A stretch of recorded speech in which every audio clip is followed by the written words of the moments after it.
right, people, here we go. We are here, day 4 in Riyadh, Saudi Arabia. Maybe the most important day, because today we make it official. The fighters are going to step on the scales, fingers crossed, no issues. They all make weight. They're going to come out here, and here we go. You know what? I might as well step on the scales as well. Let's see.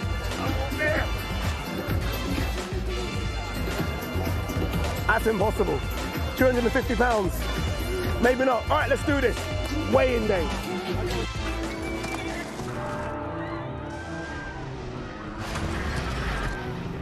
A tale as old as time.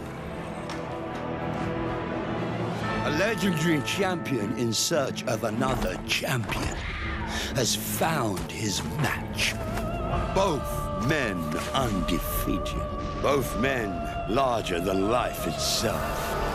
Facing each other under the watchful eye of history. Until there can be only one.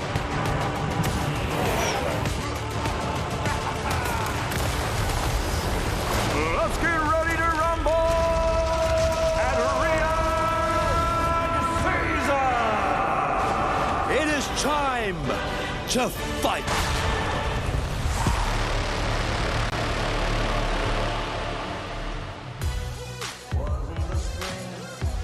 All right, here we go. Excitement levels right now at 1,000, at 1,000,000. Boulevard City looking lit up and beautiful as it's always been throughout fight night. We are here, the crowd is here, the Brits have traveled as well. This is day 4. This is weigh-in day, the most important day here at Oladipo. Barry Jones, Darren Barker, Sweet Caroline being played in the background. I mean, come on, this is as good as it can be right now. It's like, like in Manchester or Belfast, isn't it? Look at the Brits, they've travelled. I can't believe it. To Riyadh of all places, unbelievable. So good. How do you top this? I'll tell you how you top this. You give them the best fight, or one of the biggest fights the world has seen in the last God knows how many years. That's how you top it. This is incredible. This is remarkable. Yeah, there was always a question, Barry, about will the Brits travel? That was always the question, right? The Brits have traveled to Vegas. Obviously, we know what they do when in England, right? Manchester, London, Liverpool. Would they travel to Saudi Arabia? As you can see on those pictures, ladies and gentlemen, they have traveled in force. To be honest, though, if you're a real boxing fan, this fight, where would you go to watch? If you could afford it, where would you go to watch it? Yeah. There's not many places they could find that I would go. History. Yeah. It's history. It's means so much to so many people. And the two guys in the main event, they've got the opportunity to mark their place in boxing history forever. Yeah, guys, I'm going to ask you this at the end of the night. You know what I'm going to ask you? I'm going to ask you right now at the start of the night. You're both Fury. You've had a sleep, you've had some breakfast, you've had some dinner. Are you still Fury? I am, but it's slimming ever so slightly. Switch a bit. I mean, but I am still Fury. But yeah, ask me again at the end. Baz? It's a very, very close fight to call, I feel, but I still always, I stick to my guns. I'm Fury all the way. Yeah, I mean, this is exceptional, isn't it? Look, I said at the start, me and you've done all of these together. We've done the last 3, and it has been that crescendo effect. And it was always, I always felt like Riyadh season for boxing was all about this, the undisputed heavyweight title fight. And we've got here and we built and built and built, and it's got better and better and better. And here we are, moments away from Usyk and Fury getting on the scales. See, ultimately, it was just important that the fight happened. That's the first. At the end of the day, it's all about the finished product. But the packaging, especially in these times, is massively important. And as you keep saying, they've done it great, and you go, they can't top that, and then they top it again. And it's just, where did the ideas come from? That's what I want to know. Yeah, I thought Fury and Ngannou, in terms of a spectacle, was insane. I've been told tomorrow's going to blow your minds. Tomorrow's going to blow your minds. Darren, you must be excited about tomorrow. Oh, I cannot wait. I mean, I'm not even talking about the fight. I'm the talking about the entrance. magnitude of the fight is huge, but like you said, it's kind of just worked out perfectly. It's just built and built and built, and now we've got to this great occasion, the big fight in a long, long time. It's magical. All right, enough from us for now. Let's get the fighters on the scales. Let's throw it to your MC to get the show on the road, Mr. Thomas Triber. Ladies and gentlemen, welcome to the official weigh-in for Ring of Fire, a great night of World Championship Boxing tomorrow, live from Kingdom Arena in Riyadh, Kingdom of Saudi Arabia. It is being brought to you by Frank Warren on behalf of Queensberry Promotions and Bob Arum for Top Rank Incorporated in conjunction with Riyadh Season, National Events Center, the General Entertainment Authority GIA, Gold Star Promotions, K2 Promotions, and Sella. This great event will be shown worldwide on DAZN pay-per-view in the United States on ESPN Plus pay-per-view, and in the UK on Sky Sports Box Office, TNT Sports Box Office, and DAZN. Ladies and gentlemen, at this time, we would like to extend a big thank you to the custodian of the two holy mosques, King Salman bin Abdul Aziz Al Saud, His Royal Highness, the Crown Prince Mohammed bin Salman, and His Excellency, Chairman of the General Entertainment Authority, GIA, Turkey Al-Sheikh.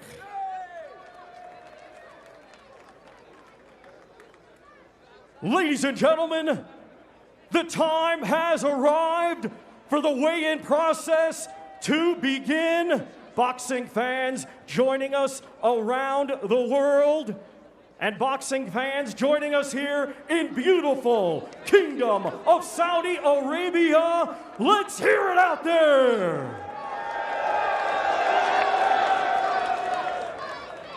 Our first two fighters to the scale, competing tomorrow in a scheduled 10-round international featherweight contest. Let's first welcome a native of Afghanistan, now fighting out of Dubai, United Arab Emirates. He brings a professional record consisting of 16 wins, just 1 defeat, 5 wins coming by way of knockout. Here is Hasibullah Ahmadi.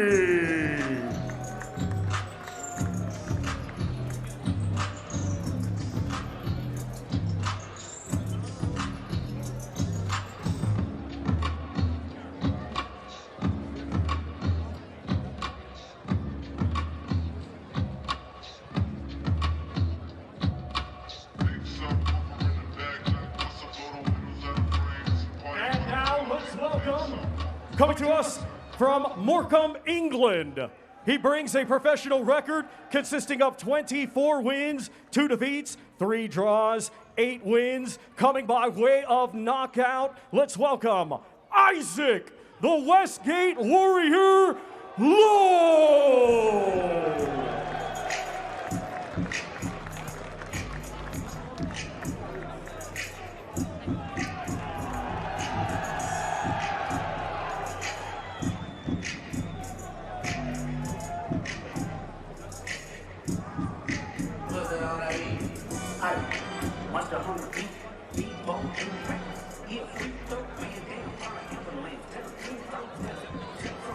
127.7 for Hasibullah Ahmadi.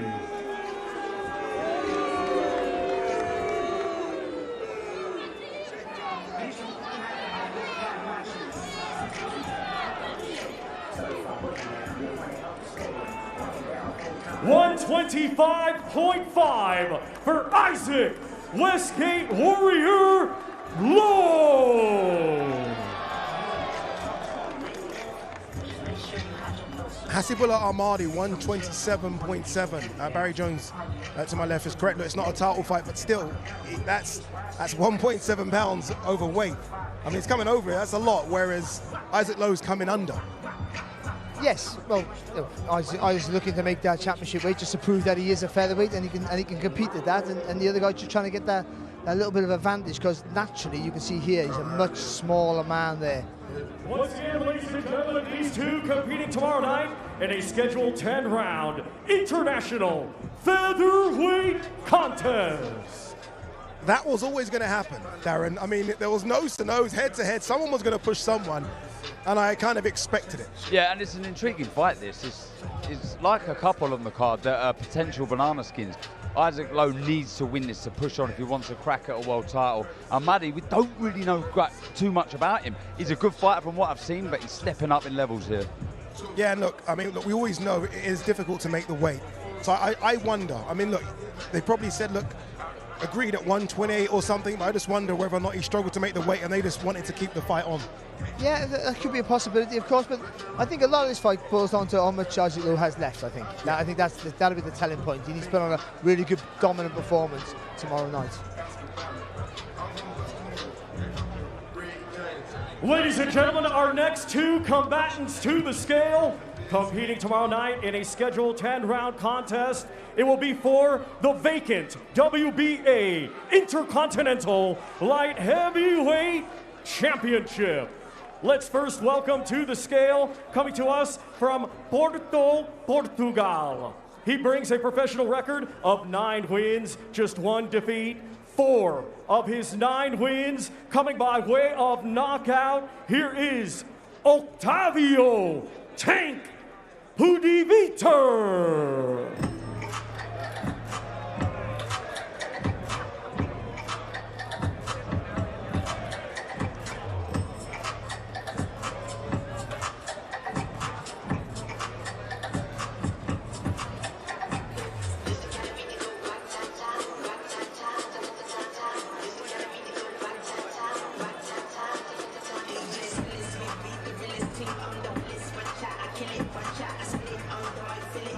And now let's welcome a native of Poland, now fighting out of Kyiv, Ukraine, undefeated with 9 wins, 3 of his 9 wins coming by way of knockout. Let's welcome Daniel Lepin.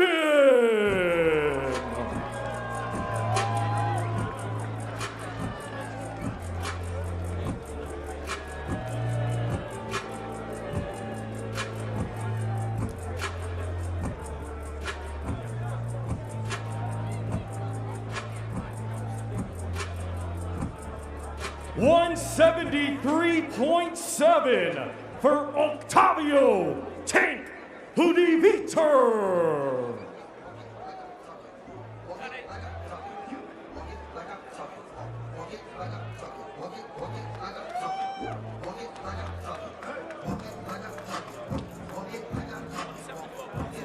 $174.7 for Daniel Lepin.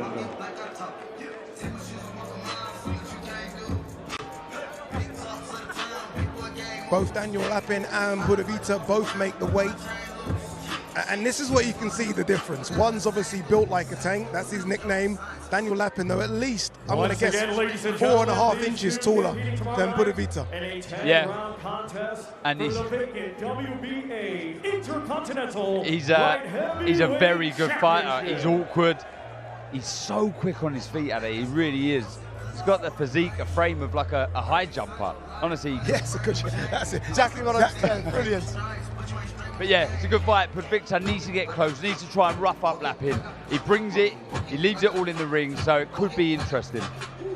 Yeah, when you're a tough fight, you've got all the advantages, but if the guy can get in close and slide underneath your long jab, then he has a chance. He certainly does. By the way, yesterday, obviously, we saw Evander Holyfield and Lennox Lewis here. Another great heavyweight champion has just walked in. The great Larry Holmes, arguably top 4, top 5 heavyweight of all time, is in the building.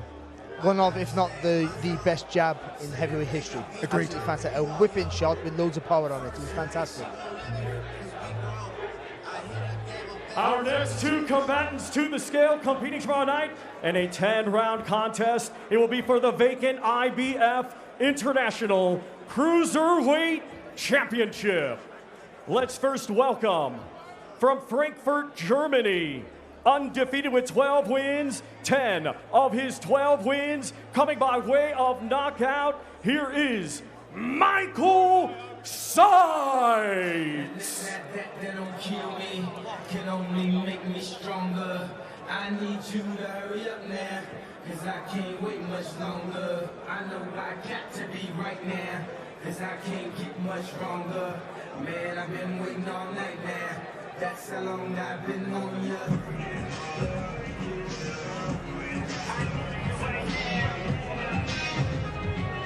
And Michael now let's Six. welcome a native of Hamilton, New Zealand, now fighting out of Gatton, Queensland, Australia. He was a 2020 Olympic bronze medalist, now undefeated as a professional with 8 wins, 7 of his 8 wins coming by way of knockout. Please welcome David, the Nice Guy, Nico!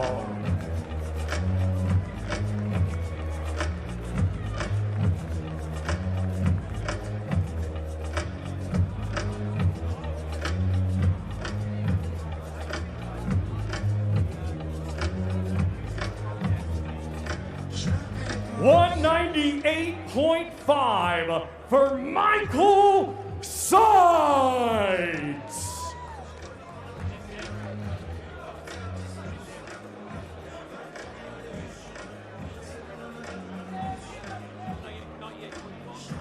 $198.1 for David, the Nice Guy, Nico. Both guys nearly identical in weight. Both of these guys unbeaten.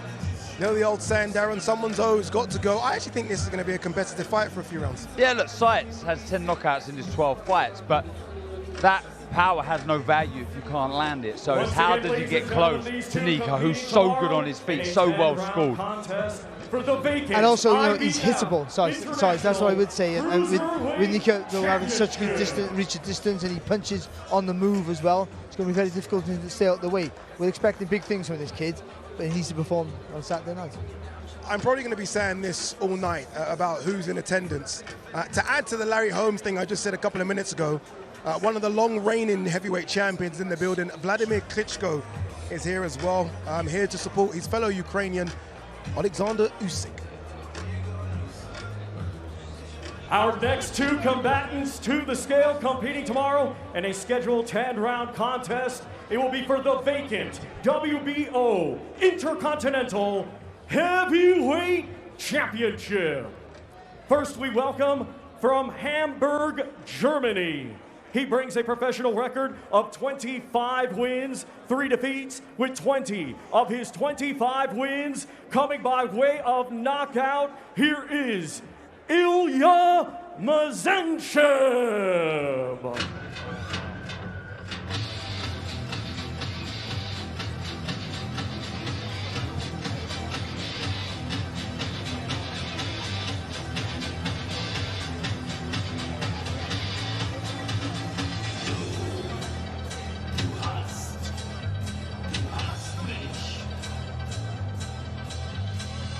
And now let's welcome from Chatham, Kent, England.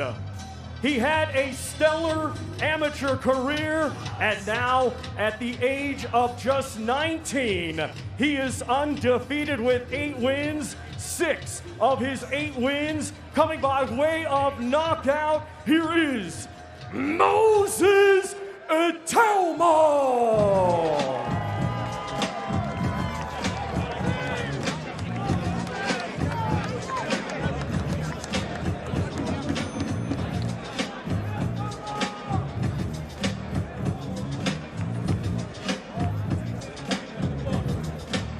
$232.1 for Ilya Mazenshev.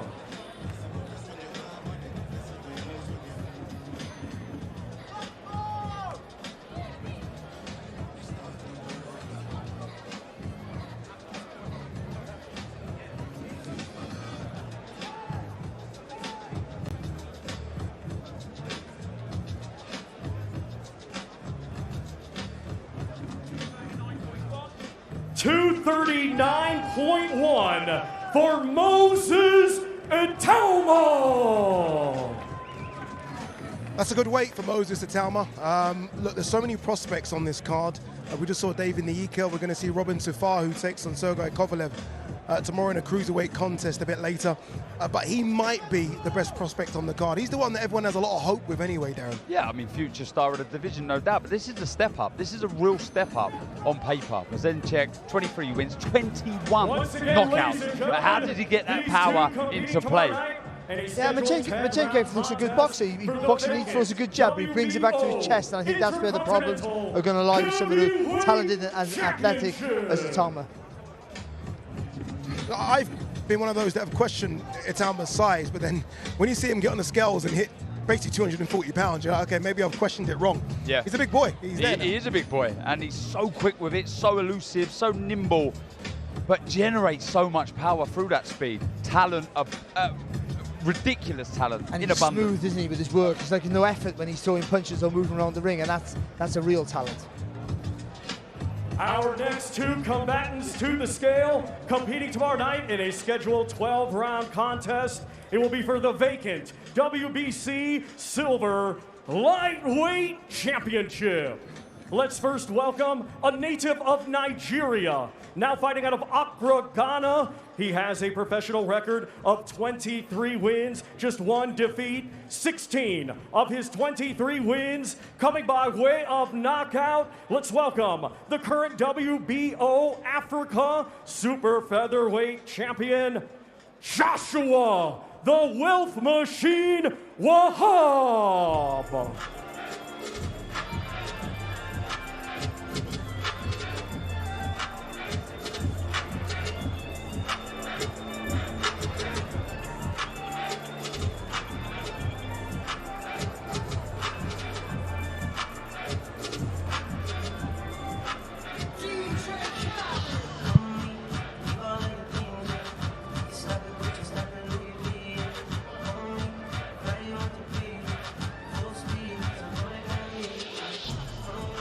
And now let's welcome from Portsmouth, England, undefeated with 15 wins, 11 of his 15 wins coming by way of knockout. Here is the undefeated former WBA Intercontinental Lightweight Champion, Mark Chamberlain.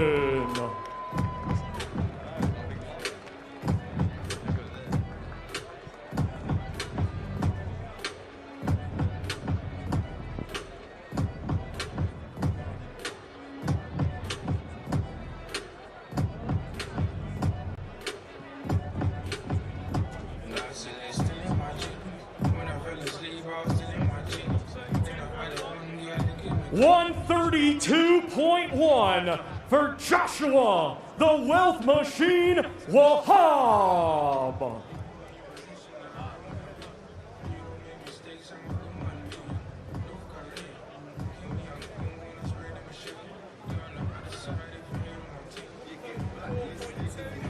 $134.2 for Mark Chamberlain. Yeah, look, Mark Chamberlain, fantastic last time out against Gavin Gwynn. Surprised a lot of people. Certainly surprised Barry Jones. Maybe thought that was going to be a lot of a tougher test. On paper, it looked like that, but Mark steamed him. Yeah, it should have been a tougher test because Gavin Gwynn's as tough as they come. But yeah, what impressed me with Chamberlain is his judgment of the distance is fantastic. He can punch hard and clean wherever he is, whether he's a long fighter, whether you're close or far away, he gets the maximum power on his shots. But in Wahibu, he has a guy, Darren, who's good lateral movement and a decent left hook. Yeah, Wahab, he brings it. Every single time he fights, he leaves everything in the ring. But this is a very, very important fight for Mark Chamberlain. Ranked number 10 already in the WBC. This WBC silver belt is going to fly him up those rankings. That means he's quite close to potentially an eliminator or a world title fight.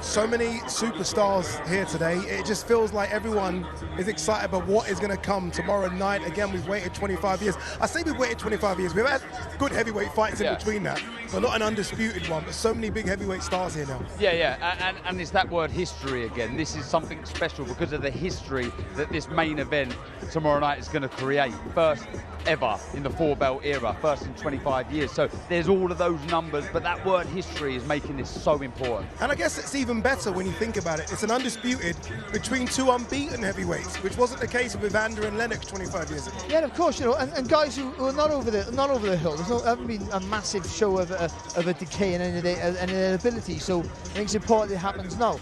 And to get this to happen, people don't understand how unique it is. The 12 round era since 1987, there's been maybe 9 to 12 unification matches. They're not like undisputed. So let's really be happy with having this. It's unbelievable. I didn't think we'd get to see it, but here we are. And I think the beauty of it as well, Darren, Evander Holyfield there, the beauty of it as well, Darren, is that these are two heavyweights that I think, if we're honest, could compete in any era. Yeah. These are two of the best. I think if you chuck back to the 60s, the 70s, the 80s, where everyone was big, they could compete. Yeah, because they have everything. They have skill and abundance. They have power. They're unorthodox in some ways, but the footwork from both is brilliant. The size of Fury is incredible. Yeah, this is really intriguing, this battle between these two.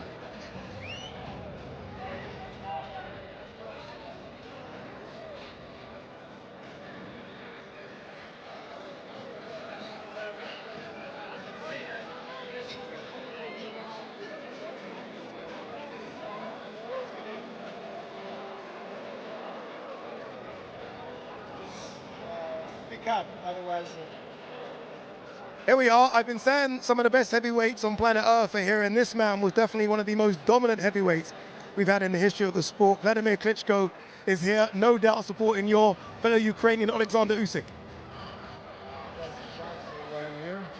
Ukraine is going to be on the map, and the world is going to look into Riyadh here in Saudi Arabia. That is a very important match, not just in the heavyweight division. We're going to figure out who, and obviously it's clear that Ukraine is going to be undisputed champion of the world, heavyweight champion of the world, but also is going to put Ukraine on the map. And what is going on in Ukraine, the war that Putin's Russia has started in Ukraine, it will definitely give a bit of positivity for the Ukrainians that are going to watch, and obviously keep their fingers crossed for Oleksandr Usyk on Saturday night. Vladimir, your fellow countryman Usyk is the smaller out of the two. When you was boxing, you would have been the tallest most of the time that you boxed. How does Usyk get through those disadvantages that he has? I would say in boxing, in the heavyweight division, boxing in general, size is matter. We know that the difference between two of the opponents is great, is big. And we do know that Fury is taller, having longer reach, but there is no other way how to fight strong fighter like HA, as Usyk has showed it twice, and how with the technique you can achieve whatever you want. It's not about the power or the size, but about technique in boxing. And I believe that Oleksandr Usyk is probably one of the best technicians in the modern boxing. And I'm sure he's going to do his job tomorrow night. have you had a chance to speak to Oleksandr Usyk before this contest? And if so, any nuggets of advice have you given him? I'm maybe gonna share an anecdote. Alexander called me recently for my birthday, and he said, "Listen, I wish that your dream will come true, and you were gonna become the oldest heavyweight champion of the world." I said, "Wait a minute, just don't make me get out of my retirement, Alexander. What are you doing?" So thank you for the wishes, but you must win next fight. Yeah. Vladimir, you fought Tyson Fury. You know how difficult that style can be to navigate. Just what problems do you think Tyson Fury is going to pose to Oleksandr Usyk? Well, I would say that in some sort of way, Tyson Fury is unpredictable. We don't know what kind of mental shape. We understand the physical shape, but what kind of mental shape he's going to be, and that's what we're going to see tomorrow night, because there's always something different, and you cannot really count precisely in what kind of shape he's going to be for this match. Vladimir, we thank you so much for coming to speak to us. Thank you. Go and take your seat amongst the greats as well and enjoy the show, Vlad. Thank you. And there are one of the greats, Larry Holmes. I mean, just a privilege to speak to some of these heavyweights, isn't it? I'm not going to lie, I was a little bit starstruck then. I mean, you're talking about a legend, a champion that reigned for over a decade. You know, that was a man who holds himself so well. you know, a role model to younger kids. This is crazy. It is crazy. He shook my hand and it still hurts. It still hurts, it really does. That's why I didn't want to do a fist pump with him, because that would hurt as well. Anyway, let's continue with the weigh-ins. Let's throw it back downstairs to Thomas Triber. Ladies and gentlemen, we continue with the weigh-in process. Our next two combatants competing tomorrow night in a scheduled 10-round international cruiserweight contest. Let's first welcome to the scale a native of Sweden, now fighting out of Las Vegas, Nevada, USA. He is undefeated with 16 wins. 12 of his 16 wins coming by way of knockout. Ladies and gentlemen, here is Robin Safar.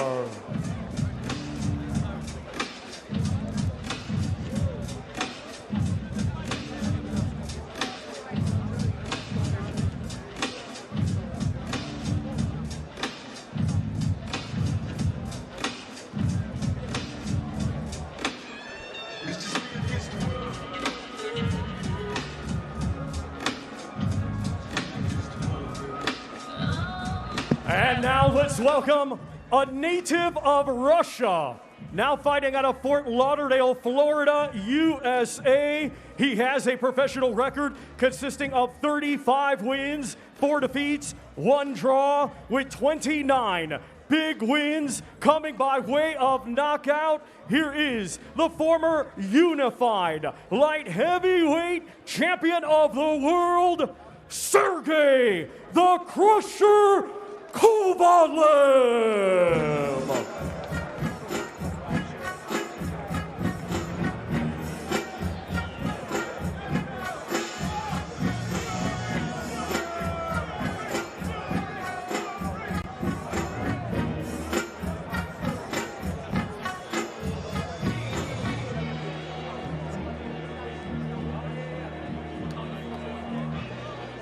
194.1 for Robin Safar.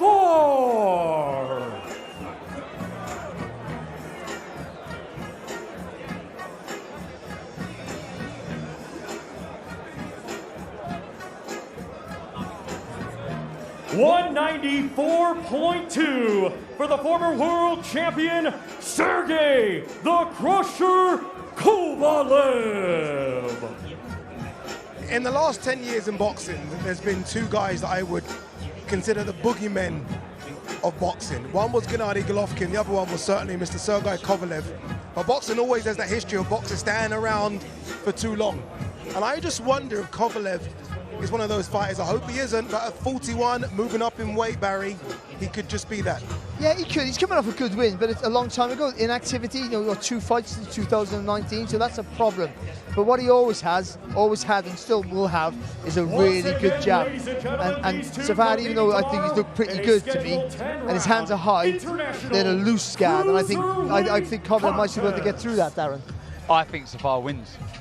And I'm a little bit worried because Kovalev's in our hotel, so if he watches this and knows I've said this, but there is something in Safar. I like him, like you said, Barry. He's nice, elusive, he moves, he's got a nice jab himself. Not as good as Kovalev, but there's something in him. I think he could be a very good fighter.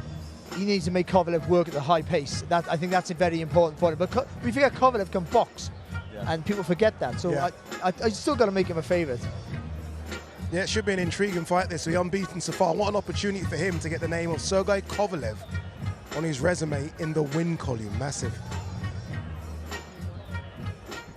Our next 2 combatants to the scale competing tomorrow in a scheduled 12-round contest. It is a final eliminator for the WBC Heavyweight World Championship. Let's first welcome, coming to us from Bochum, Germany, undefeated with 24 wins, 16 of his 24 wins come by way of knockout. Here is the former 2-time European champion, the current WBA Intercontinental and NABF Heavyweight champion, and currently ranked number 3 in the world by the WBC, Agit Kabayel.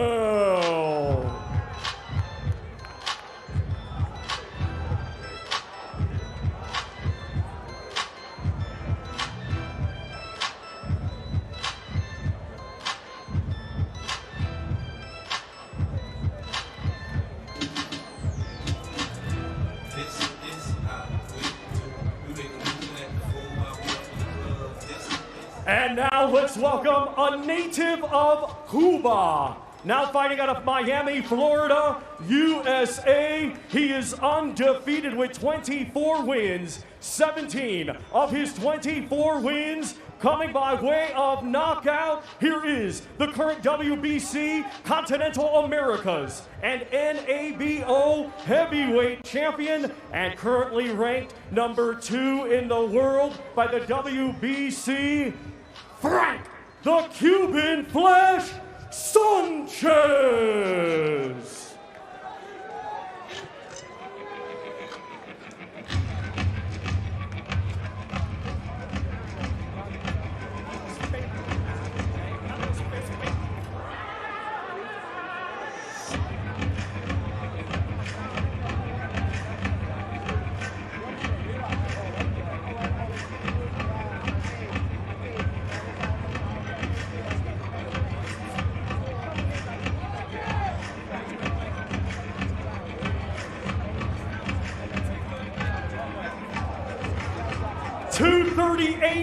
.5 for Agit Kabayel.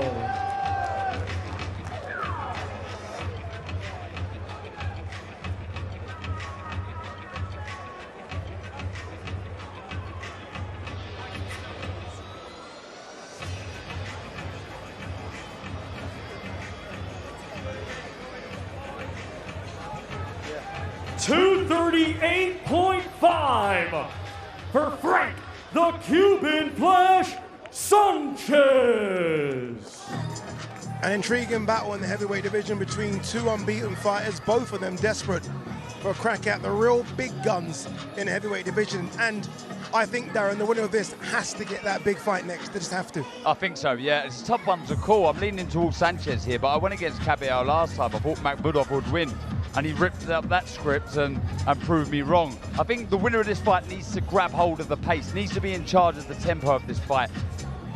Sanchez can be lazy at times, and I think Kabayel, typically German, very economical, walks forward, high guard, can move as well. So I think the winner of this needs to grab hold of the tempo, be in charge of the pace of this fight. I agree with that, and I would say Kabayel, who showed the real tactical awareness, I think, against Makhmudov, needs to be busy, in and out with the movement, and because Sanchez has that Cuban timing, fantastic. He can hit you, he'll lean back and hit you with a hook over the top, and he does have heavy hands, so I favour Sanchez quite big. I think it'd be a difficult fight for him. I think he finds the punch to finish it. I've been fortunate enough to be in the gym same time as Sanchez a couple of days this week, and just to watch him work out, it is frightening what he can do. Especially when you consider this guy is 6'4", 6'5", 240 pounds, and his agility is incredible. Yes, it is incredible. And some of the Cubans that do make their way to America, they lose a bit of discipline, and you can see in their body, in their shape. You look at Sanchez on the scale there, looks unbelievable. He just needs to be a little bit busier, and he's going to be far more effective.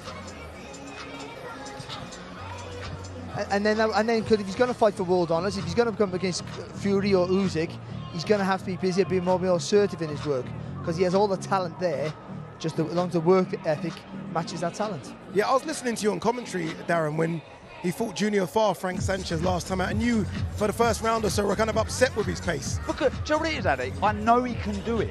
It's not like I don't think he can do it. I know he can do it. He's got talent in abundance. His footwork, his hand speed, the way he puts the shot together, it's there. So that's the only reason I get frustrated. But that does show also on the flip side that he's got ring craft, he's got ring IQ, that he didn't rush anything, he took his time, and ultimately he looked very good in getting the finish.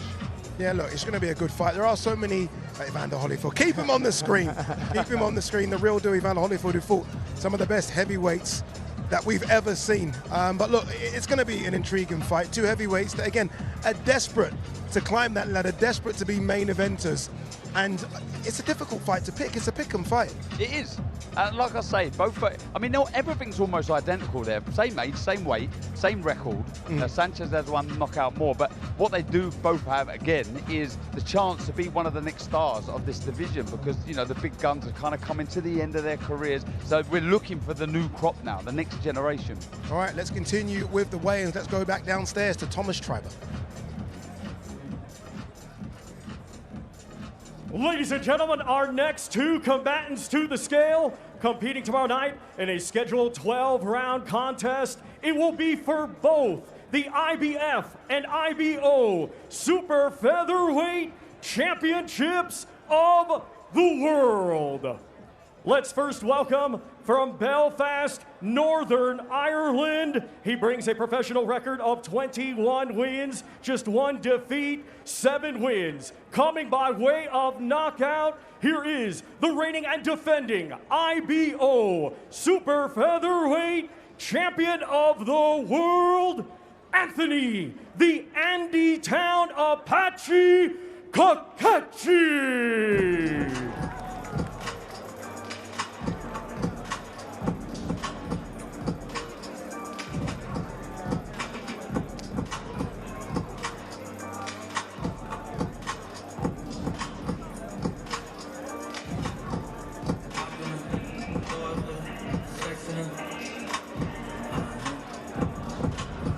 'And now let's welcome from Cardiff, Wales. He was a 2016 Olympian, now undefeated as a professional with 17 wins. 9 of his 17 wins coming by way of knockout. Here is the 2-time reigning and defending IBF Super Featherweight Champion of the World, the Welsh Wizard, Joe Cordino.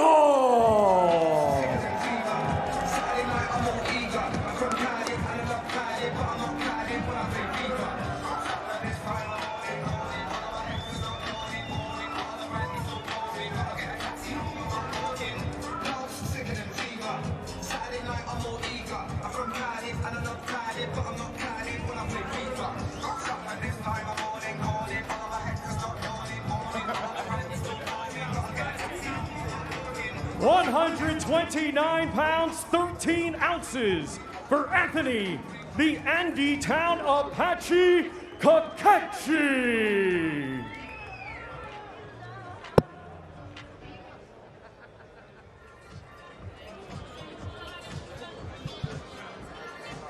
£130 even for the Welsh Wizard, Joe Cordino. I'll be honest with you, I was a bit nervous seeing both in and around Fighter Hotel all week. Would both make weight? They both have made weight.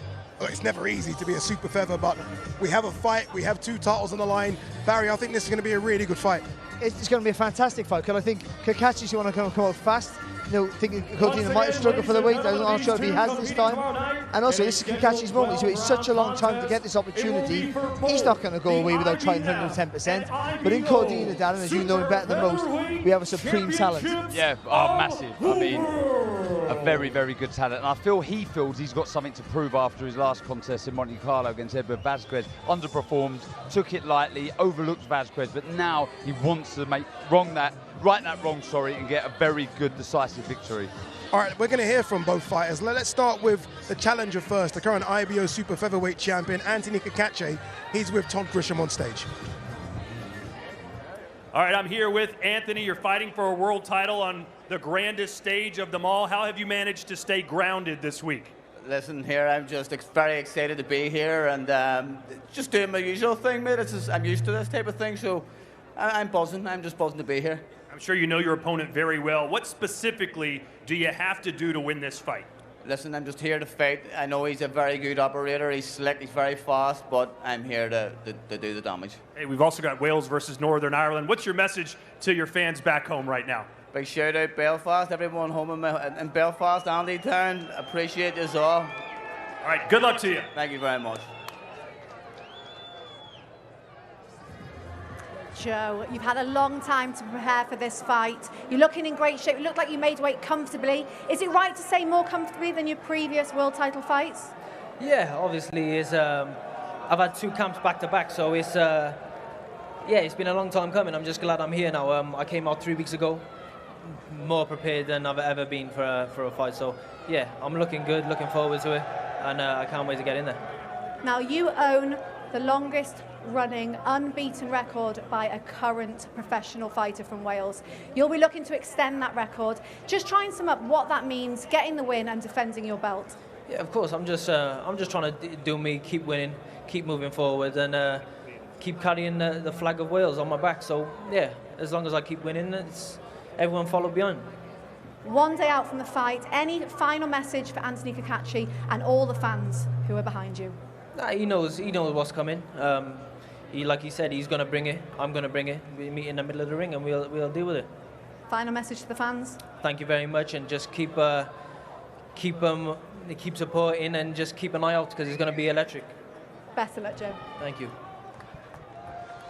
He's right, it will be electric. It's going to be a good atmosphere in the building as well. This is, if you like, this is almost the prelims for Queensbury versus Matchroom as well. Obviously, Queensbury, Cacace, and Cordina Matchroom. Should be interesting. Yeah, it is a little taster for what we've got in a couple of weeks' time. I really like the fight. Cacace, this is his last opportunity, if you like, to win a real major world title. Joe Cordina wants to right the wrong of the Edward Vasquez. Though he got the win, he feels like he underperformed. So I think you put everything in the pot there, it makes for a brilliant fight. I think Joe boxes better with a chip on his shoulder. You've seen in the Rakhimov fight there when he had... Oh, sorry. Sorry, stop right now. Yeah, I am. Yeah, when Duran walks in, Roberto Duran, everything has to be on pause. I mean, we've got some great... We're going to have to do a top 5 sort of rankings of the fighters here. He's in my favourite fight of all time, even though he beat my hero, Sugar Ray Leonard. Montreal. It was just an absolute beautiful fight. I will say this, Roberto Duran, #1. I don't know who's going to come and top that. Roberto Duran, the best fighter here so far. Incredible fight. And it's good to see him in good health as well. He had a health scare a few months ago. You can see him walking, laughing, joking. It's good to see the great man in good spirits. Yeah, enjoying himself, taking it all in. I bet he wish he was able to fight this evening. Probably still can fight. All right, let's go back down to Thomas Streiber to continue the weigh-ins. Our next 2 combatants to the scale, competing tomorrow in a scheduled 12-round contest. It will be for the vacant IBF Cruiserweight Championship of the World. Let's first welcome, coming to us from Riga, Latvia. He has a professional record of 28 wins, 2 defeats, 20 of his 28 wins coming by way of knockout. Here is the former 3-time Cruiserweight World Champion, Mairis Briedis.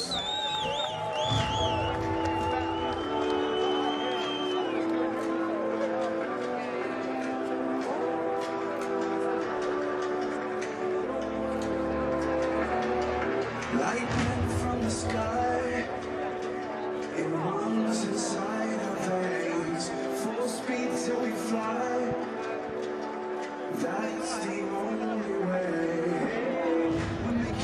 And now let's welcome from Sydney, Australia, a 2012 Olympian, now undefeated as a professional with 24 wins, 19 of his 24 wins coming by way of knockout. Here is the current Ring Magazine champion and the undefeated former IBF Cruiserweight World Champion, Jai Opetaia.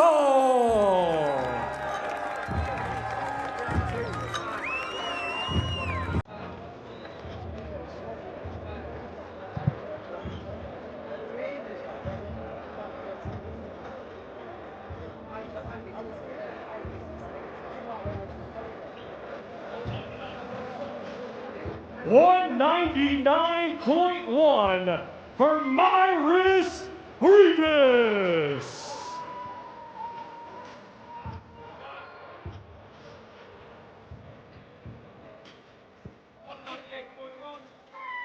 $198.1 for Jai Opetaia.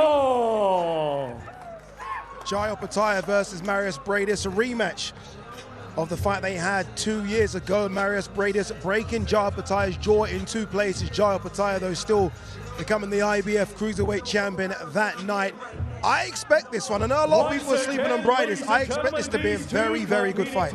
Yeah, it is a good fight. The first fight was interesting. That break on the jaw, both sides was nasty. But I really believe Opetaia is going to do unbelievable things in this sport. I think he's going to step up to bridgerweight, step up to heavyweight. One day in about 20, 30 years, we're going to see him walk past, like we've seen Duran, Holyfield, Lewis, and we're going to say, wow, what a fighter Opetaia was. If it's anywhere as good as in the first fight, we're in for a treat. And I do think, I agree with that, I do think Opetaia now might just have enough to maybe, and I feel disrespectful for saying this, stop Marius Briedis. Well, that's a big statement if he does. Marius Briedis, by the way, has worn those glasses throughout fight week. I'm intrigued as to ask, hopefully Todd Grisham asks why, but Marius Briedis, the former IBF Cruiserweight Champion, is alongside Todd Grisham. Let's hear from him. Apologies, it is the champion we're going to hear from first, and that's Jai Opetaia. She's with Ali Drew. Jai, final face-off before the fight tomorrow night. Do you take anything from that? I'm ready to go. I've been ready for a long time. The last fight, we saw a broken nose, we saw a jaw broken in 2 places. How grueling is tomorrow night going to be? If I've got to break my jaw again or win, so be it. Winning is a must. Eddie, let's bring you in. I mean, the first fight, the fans loved it. It's certainly delivered. Do you think it's going to steal the show tomorrow night? Yeah, you're going to see one of the best pound-for-pound fighters in the world tomorrow night in Jai Opetaia. You're also going to see the difference what 2 years has done. From becoming a champion to 2 explosive defences. This guy's the real deal. The fans are in for a treat. Jai Opetaia tomorrow night by destruction. And you have said you don't see it going the distance. Sticking to that? Yeah, I'm a fan. Jai will do it any means necessary. I believe he wins the fight by knockout. Brilliant. Best of luck, Jai.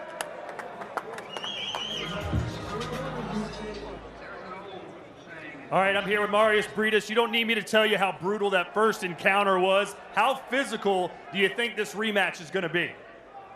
I think that it will be 100%. We saw how good shape we are, and yeah, it will be a great fight, tough, great fight.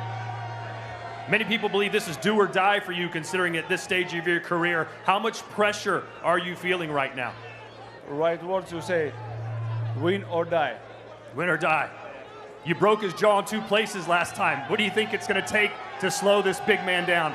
We will see how strong he is mentally and physically. We saw he's very strong, and that's why we come here for till the 2 years when it's happened. Can't wait to see it. Good luck to you. Marius Briedis, everybody.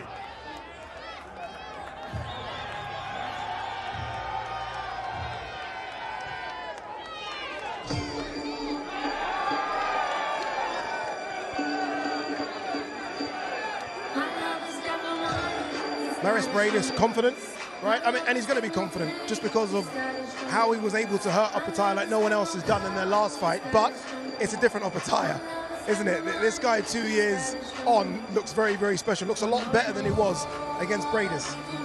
I think so. I just think, once you become a champion, that belief is stamped. You always think you have until you've done it. You're not quite sure. And now he has done it, and he knows what it takes to go through a grueling fight like that. I think he'll be a little bit smarter. And I think he'll try and be a bit more aggressive if that was possible. But Briedis, I'm banking on Briedis just being a little bit over the hill. But that's a risk to take, and maybe a foolish outlook. If he's not, you're going to be in trouble. It's been intriguing. You spoke to Marius Briedis right at the start of fight week. Very confident. I was listening to your interview. He's kind of thrown me a little bit because he's so confident. He's so confident he can do a job on Opetaia. Yeah, I think first off, he knows how good he is and how good he's been in the past. He has lots of experience. He has that over Opetaia. He knows he can hurt Opetaia. Not so much as far as dropping him or stopping him, but physically hurting him. So he's going to take confidence away from that. And I think he really feels this is his last hurrah. He wants to go out on a win. Kind of pressures off knowing that. He's not trying to fight for these big things, that big things, or any other big shows. He just wants to sign off with a victory. And he really believes in himself. And also, Andy, just to say, that broken jaw hasn't really been tested since then in a fight situation. So we don't know if all that holds up, dude.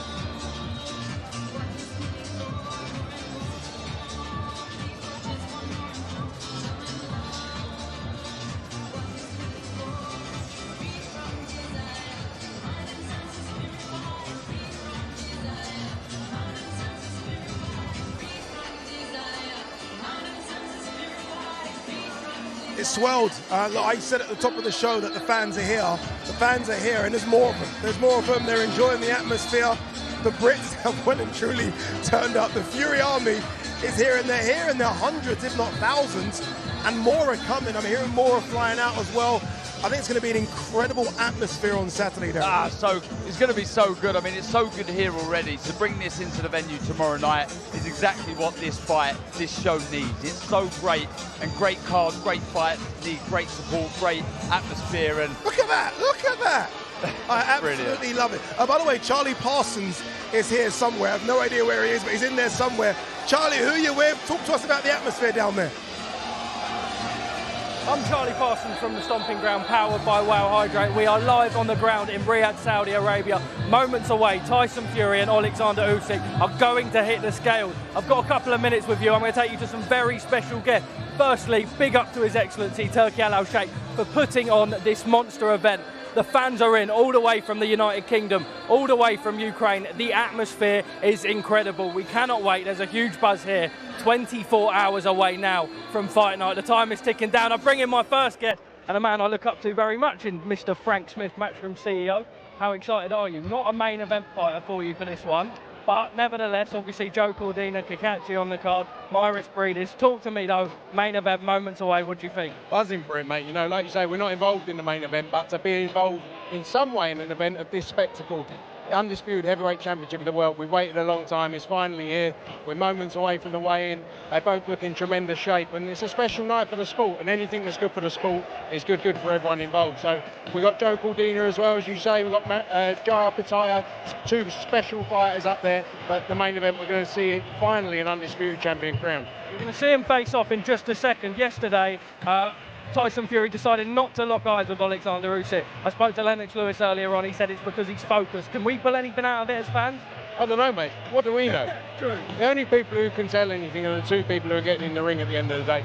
You know, Tyson Fury's been in this position many a times, as is Oleksandr Usyk. They're the best in the world, that's what they do. You know, mind games, when it comes to it, it's going to be two of them getting in the centre of the ring and going to war. Very quickly, before I move on to Derek Chisora, if I had to push you for a prediction tonight, I know you lot want Tyson Fury to win. We want to see the AJ fight, hit me. Yeah, look, I've got to say it's a 50-50. You've got two of the best coming together. Undisputed, that's what it's all about. There shouldn't be a clear winner in it. You know, either of them can go in there and do a job. I can't wait for it. Frank Smith, thank you very much. We're moving on. Mr. Derek Chisora, don't leave me hanging live on camera. Thank you very much. I got worried for a second there. How are we, Geese? I'm all right, Geese. I'm all right. We are here in the hot tea country ever in Saudi Arabia. It's hot. And I'm telling you right now, I am sweating as I stand here right now. If I show you my armpits right now, you'll be like, oh, that's disgusting. Thank you very much. A little bit TMI from you, Derek, but we don't mind. That's what we sign up for when Derek Chisora's in town. Talk to me. Oleksandr Usyk, Tyson Fury, whatever way you want to put it, the first time that the undisputed heavyweight championship has been contested since November 1999. Talk to me. What do you think? Put it this way, when this happened, the last fight, I think Tyson was 11 years old. Yeah. Alexander was 12. My math is right. So you can imagine the longest gap of these belts coming together. You understand? And this is one of the things we're loving about this fight, because this hasn't been done for the last 2 centuries. So, and then guess what? For you guys at home to understand this, when the last fight of the Undisputed happened, the kingdom was not into sports so much, do you understand? And then suddenly, now they brought back, and it's just crazy. All I can say, the winner of this fight is going to be boxing. Let me ask you quickly, I've still got you. You've been in the ring with both men. You gave Oleksandr Usyk one of the toughest fights of his career. You shared the ring with Tyson Fury 3 times. How'd you pick it? Does the big man from the UK do it, or does the Ukrainian do it? Yeah, I say boxing wins. I'll be honest with you, boxing is winning, because, I mean, like, we had Ngannou versus AJ, Ngannou versus Tyson Fury, you understand? So I'm just saying boxing wins. This is why everybody's intrigued, bro. Boxing wins. Boxing always wins. Thank you for watching. I'm throwing it back to the studio or the face-off. I don't know, we're excited. We are certainly excited, and understandably so. This is something very, very special. It isn't just the main event. Again, you guys have seen the undercard fighters waiting. There's so many good fights on the undercard as well. And look who's joined us. One of my favorite heavyweights, he knows is one of my favorites. Joseph Barker. Mr. Saudi. Joseph Barker, who's had an incredible 18 months. How are you, sir? How are you doing? I'm very good. Yeah? I arrived in this morning, and I'm so happy to be here. I'm happy that I'm not fighting, and I just want to witness some great fights tomorrow and history unfold. There are so many sort of good fights on it. Obviously, look, the main event is something special. You know Tyson Fury so well. You've been in that camp for so long. You know Oleksandr Usyk as well. How does either man win? I mean, who are you favoring? Take your Tyson Fury hat off here, if you can, Joseph. Tyson Fury. Listen, it's, I've said it before, I feel like it's the toughest test for Tyson. With Usyk coming in form, but also what he has, like the footwork, coming in and out, side to side angles, combinations. It's going to be a very tricky fight, but Tyson being a bigger man, longer reach and height, I feel like he has to go in there and be the big man. Joe, we spoke a lot about tactics, and that's good insight there, but where is he mentally, do you think? He looks a little tense at the presser. He wouldn't look at Usyk. Mentally, where do you think Tyson Fury's at? Mentally, I have been communicating with Tyson, and from what I've been getting back from him is that he's in great shape, and he's confident. I think more confident than other fights. Really? Maybe it's the work that he's done, and he believes so much that he can win this fight. You've sparred with Tyson, of course. What's it like to take the tempo off and take the pace? Is that achievable or impossible? He's very tricky, Tyson. Like you feel like you're not in range, and then boom, the jab in your face. But also, he picks his shots, and he knows when to throw them. I have to ask you, because again, you had an incredible last couple of fights. You beat Deontay Wilder, incredible. Zhili Zhang, incredible. When am I going to see you next in the ring, big man? What's going on? What? I will fight anyone. I know that. Waiting for the opportunity to come up, and whoever they say, I'll fight. He's got itchy knuckles. Listen, I said I didn't want to fight, but now being here. But Joe, quickly, what you've shown is a busy fighter is a better fighter, and I think you are probably the most informed fighter in the world right now. Probably keeping busy, always in the gym, and enjoying the journey. I love it. Obviously, the wins make it better, but I do love it. Was you ever close to fighting Oleksandr Usyk? You know, there's so many heavyweight fights that don't happen, right? Contracts are on the table, negotiations. Was there ever, at any time, a negotiation between you and Oleksandr Usyk? There was never. Okay. I love the opportunity to fight him, though. I feel like it's a great style. He might be the only person you haven't shared the ring with. Huh? He might be the only person you haven't shared the ring with. Yeah. I'll share the ring with anyone. Joe, right, final prediction. Final prediction, take off my Tyson Fury hat, put it back on, Tyson Fury. Late stoppage. Late stoppage. Oh, nice. Late stoppage. Okay, a few people have been saying late stoppage. All right, it's time. It's time to see these two guys hit the scales and make weight. Well, I say make weight, make the weights they've been telling us. Usyk saying around the 220 mark, Fury around the 260 mark. We're going to find out right now. The best MC in the business, Michael Buffer, is ready to call these fighters to the scale. So let's throw it downstairs to Michael Buffer. Ladies and gentlemen, are you ready? Welcome to Boulevard City Music World here in Riyadh in the Kingdom of Saudi Arabia.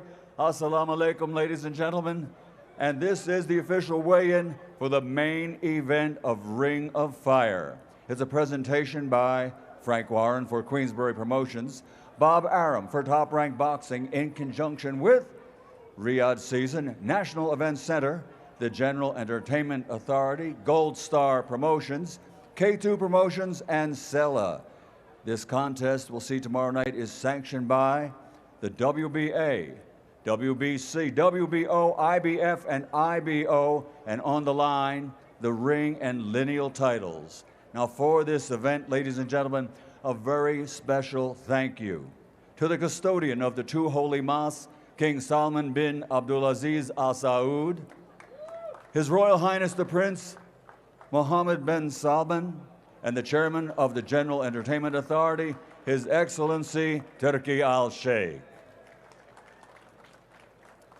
So now, ladies and gentlemen, it's time for the official weigh-in. For undefeated champion versus undefeated champion. It's all at the Kingdom Arena, Riyadh, Kingdom of Saudi Arabia. It'll be 12 rounds of boxing for the undisputed heavyweight championship of the world. Let's bring the warriors to the stage and to the scales. First, an Olympic gold medal champion.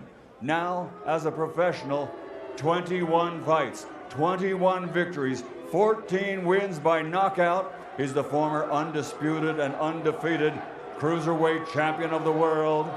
From Ukraine, the reigning, defending, undefeated WBA, WBO, IBF, IBO, heavyweight champion of the world, Oleksandr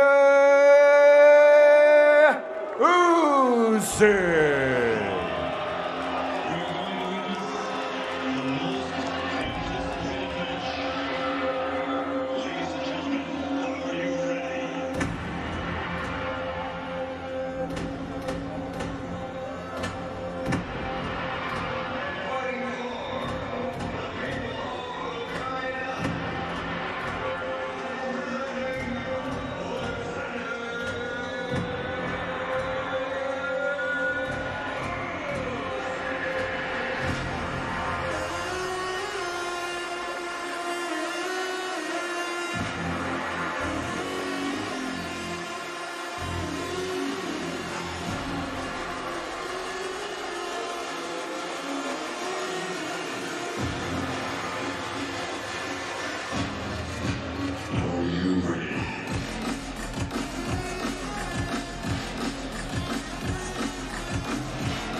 World champion Oleksandr Usyk.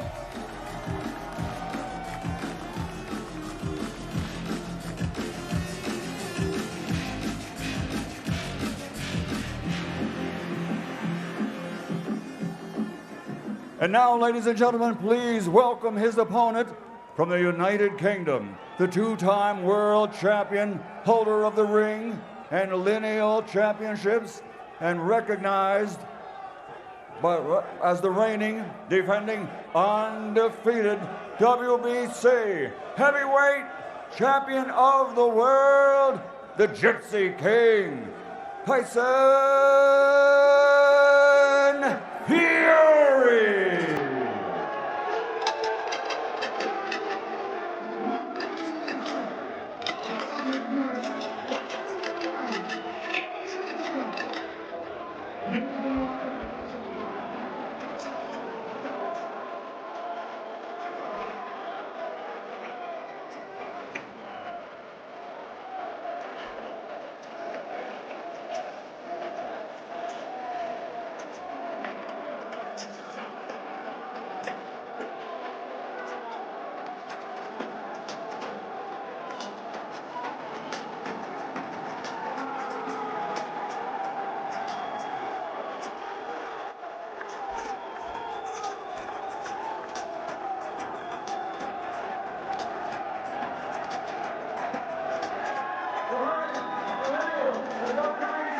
Heavyweight world champion, the Gypsy King, Tyson Fury.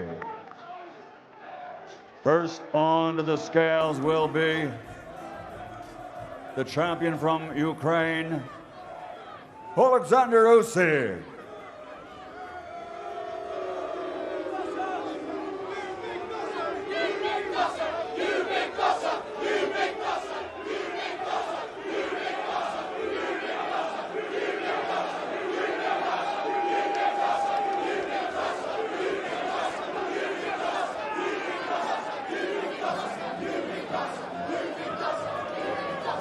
.233 1/2 pounds for the unified champion, Oleksandr Usyk. Next, stepping on to the scales from the United Kingdom, WBC champion, lineal champion, ring champion, the Gypsy King, Tyson Fury.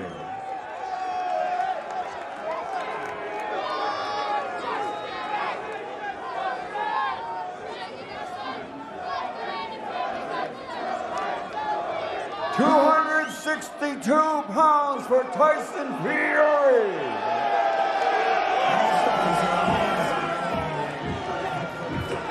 Here they are, champion versus champion, both undefeated for the undisputed. You heard the weights there. Oleksandr Usyk, 233 pounds, Darren. He always weighs 221. He's playing the size game here. 12 pounds over his last fight, which was against Daniel Dubois. Yeah, but he looks very good for it, and a no-nonsense look on his face once again. Fury looking good. 262, very light, looking in great shape. We have a fight.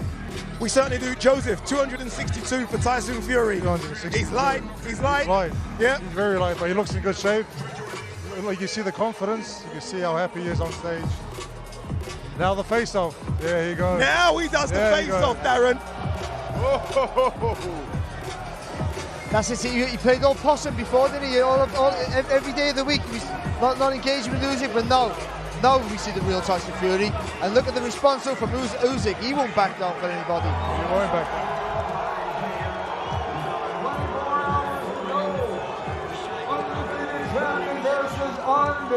Let's not forget their weights. That's intent on both. Usyk wants to be physically from a big physical presence, so when he does attack, he can push Fury back possibly. And Fury wants to be a bit light on his feet, not to run, just be able to spin around the target so Usyk doesn't get behind him or on the sides and attack from an angle he can't see.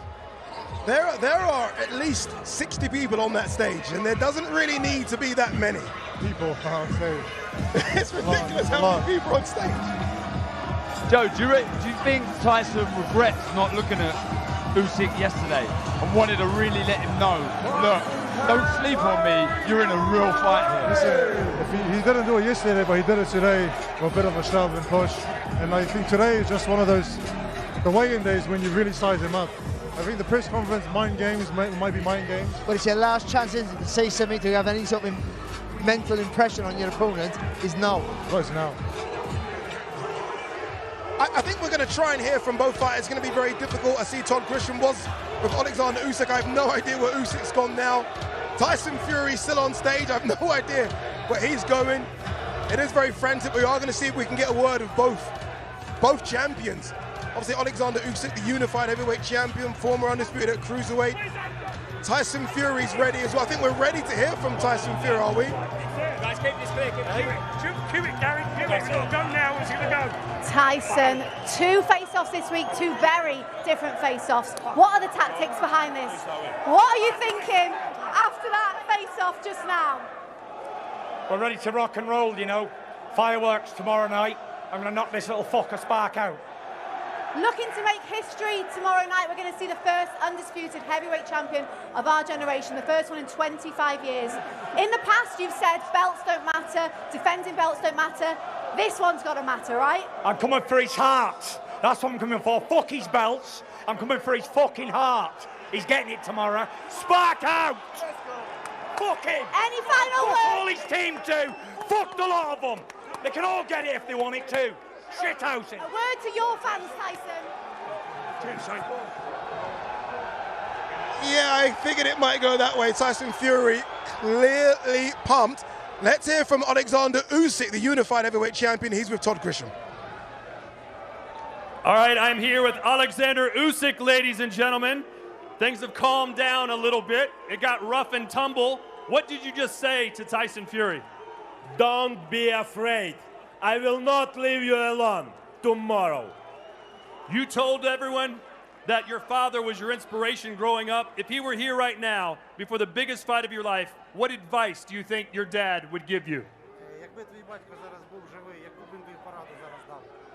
Son, you can. Well, we're 24 hours away from the biggest fight of your life. How have you managed to stay so calm before what is sure to be an unbelievable fight?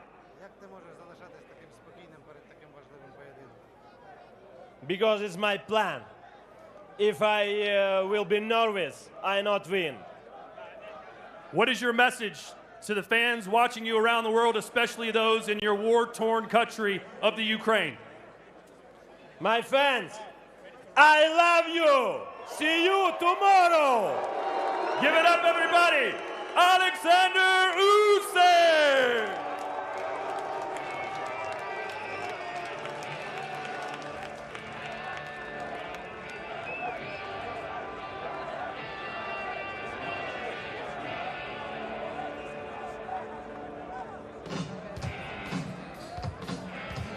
I love that weigh-in. I absolutely loved it. That's weigh-ins for me. Nose to nose, a bit of a push and a shove. I loved it. That's how it should be, Joseph. I think it's fair to say both guys are amped up and buzzing and ready. I don't think we've ever seen Usyk as fired up as that. No. We've seen it from Fury before, but he means business. He wants the victory bad tomorrow night. And it's also good to see Fury at last ignite. That's the Fury we know. We want him to be a bit angry. We want him to start trying to bully mentally Oleksandr Usyk before he tries to bully him physically in the ring. Final question for you, Joseph. The weights, Fury in the 260s, Usyk 230s. What do you make of that? They're both in great condition for this fight. Both in top shape, ready for a great performance, both guys. Look at this, there's Tyson Fury out. He's gone back to the hotel. He's making sure it's all business now. What would he do now? What do you guys do after weigh-in? Do you go back, get a food, massage? What do you guys do? For me, I'll go back, play some cards, watch some movies, have a nice feed and relax. Indeed. Tyson will probably do the same thing, go back home and chill out with his family, friends, and just stay relaxed. I think it's most important is to stay relaxed before the fight. And Joe, this is where the mental preparation starts, though, isn't it? No, this is when you have to prepare yourself mentally for that battle tomorrow night. Yeah. There's Usyk's team as well going down the purple carpet. I mean, look how spectacular that looks as well. This has really been something special, and we still have more for you tomorrow, which is incredible, right? They've got to fight. They've got to get in the ring and throw hands, and these two will throw hands for 12 rounds. I guarantee it. Anyway, look, that is the undisputed heavyweight title fight. That's tomorrow. Stick with us because DAZN has so much more for you. Fight fans, welcome back. Boxing is buzzing and the best are ready to bump heads. Showcasing over 150 fights a year, DAZN is the only place to watch these warriors worldwide every weekend. Size matters as two big men create one huge occasion. An undisputed king will emerge on May 18th when Tyson Fury and Oleksandr Usyk finally trade heavyweight leather. If you come for the king, you better not miss. A 5 versus 5 battle for bragging rights. Frank and Eddie send forth their stables to settle old scores. Few would settle the score with Sabriel Matias. June 15th, undefeated Lehman Perro marches forward to take on boxing's bona fide beast. June 29th, Phoenix will rise for two men with their eyes on the prize as Bam Rodriguez and Juan Francisco Estrada show that size actually doesn't matter at all. Explosive contests, multiple champions, just one place to catch every punch. Not like cumbersomely, but we're all here. We're all talking about the weight off camera here. Everyone's intrigued. Boulevard City looking fantastic, as it has been throughout fight week. Eddie Hearn has joined us in studio as well. Eddie, weights, let's talk about it. You were surprised with Usyk coming in at 233, good or bad? I think it tells you the story of the fight. I think Usyk is going to box off the front foot. I think regardless of the size difference, I think he's going to try and bully Tyson Fury. You know, you heard him say there, I will not leave you alone. I think Fury's going to box off the back foot. He's coming in light. He's going to try and move. And I think Usyk's going to be on him. I think he's going to be, punches in bunches, using his angles. I think he's going to attempt to terrorise Tyson Fury tomorrow night. Now, whether that's even possible, I have no idea. But I was like a fan up there. I weaseled my way on the stage just so I could see it because I wanted to see it up close. And it's the first time I've ever seen Oleksandr Usyk show any kind of emotion. I mean, the teeth were gritted. And he was fired up. And I'll tell you, I can't wait for tomorrow. What an atmosphere here, by the way, as well. Unbelievable. Eddie Hearn sneaking on stage. I was. A competition winner. I can't believe it, right? It's almost like cut the cornflakes out, you're back there. Eddie, you've done shows in Vegas, big ones. Canelo, you've done shows in the UK, Wembley Stadium, AJ. How does this weighing compare to those? You have to understand that when you come to a new territory, a new market, things take time. You know, it takes time to become a destination for boxing. The people from the area and from the Middle East take time to understand the sport, to learn the sport. It's growing on the ground here, but now you've got, I don't know, what, 4, 5, 6,000 Brits that have travelled over from the UK, from Dubai. Like, this is an unbelievable atmosphere. That felt like Las Vegas down there tonight. And tomorrow night, you're going to get a special, special fight, a special night. You know, and it just doesn't stop coming. Obviously, you've got Catchall Taylor next week. Then we're back out here for the 5v5. But look, history in the making tomorrow night. I'm sure there'll be a lot of people, you know, His Excellency probably watching that atmosphere there saying, it's coming, you know, it's coming. And it's going to take time. But the speed in which it's building out here is incredible. And you'll see the atmosphere tomorrow night will be very different. Eddie, I've had penny for the thought of AJ. He's here. Yeah. What does he make of all of this? And who Look, does he think I is going think to win? secretly sad, probably, because we chased it for so long. And it will come. His shot undisputed will come. But for now, you know, I like the way he doesn't really want to come down and get involved because it's their time. It's nothing to do with Anthony Joshua. You know, hopefully he gets his shot for the undisputed championship. But this is Tyson Fury and Oleksandr Usyk's night. On paper right now, they're #1 and #2 in the heavyweight division. They've earned the right to battle for all the belts. So we enjoy that. After that, I'm sure he'll answer questions, but you're never going to see him jumping over gates trying to call people out or asking the media to talk to him and do interviews. He's in the gym at the moment. He wants the winner. But of course, like all of us, he'll be watching like a hawk tomorrow night. Let's see the face-off again, Eddie. I want your thoughts on it. Again, we've never seen this from Oleksandr Usyk. Obviously, Fury, the instigator here. But normally, look at Usyk's ready to go there. We don't see that. This is a surprise to see this from Usyk. But I like the fact he's not backing down. Yeah, I mean, actually, he didn't lose his rag as much as I thought he did. No, he didn't. But I You're much right. It was preferred someone my else's. story, to be honest. I thought it was much better. But it's unlike me to And exaggerate. it shows where your courage was. Yeah, exactly. Yeah. But look, I mean, I think both of them. I mean, Fury looks in great shape. He looks very well. He looks very healthy. You know what you're going to get for Usyk. Listen, what is he, 12 pound heavier than the Dubois fight? I think interesting, if you look back on Usyk's weight as a heavyweight, especially over the last 3 fights, I think every one has been 221 pounds. You know, the 2 fights against AJ and the Dubois fight. So coming in 12 pound heavier, in my opinion, has to be a risk because you're not used to fighting at that weight. You know, I don't think he's going to tire. Is he going to have the same kind of intensity and output as before? Probably, but it's new to him. But he's had, with the postponement, maybe time to train with that weight, see how it feels on him. Will he be stronger? Will he punch harder? Well, you said, you know, that shows an intent to bully Fury. I think so. I sort of agree with you because, you know, the safest place for the guy who's long is inside that reach. That's where we need to be. But Fury's still a big guy with fast feet, so you know, he's got to be more than just a bully there. He's still got to keep that mobility that's made in the Usyk that we know. I think that they both need to adapt during the fight, and Usyk does that very well. I wouldn't be surprised if Usyk built up a lead early in the fight, and Tyson has to adapt, change, maybe become more aggressive. Who knows, is the cut going to open up? Yeah. You know, make him chase the fight a little bit harder. If you're chasing the fight against Oleksandr Usyk, it's never an easy thing to do.